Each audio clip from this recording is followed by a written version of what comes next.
headmaster Niranjan Vishwal जी को एवं पूर्वतन हेडमास्टर अलेख प्रसाद जेना समस्त पूर्वतन शिक्षक हेडमास्टर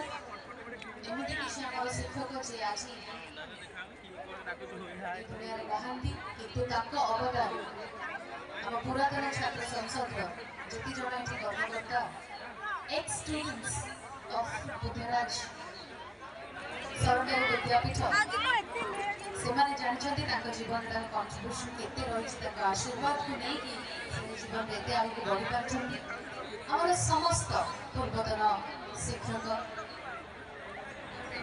गुरुजन को गुरु को पुणी थे गोटे जोरदार करताड़ी दे अवदान आमे धन्यवाद जनइबा एवं आशीर्वाद आमे सब बेले लोड़िबा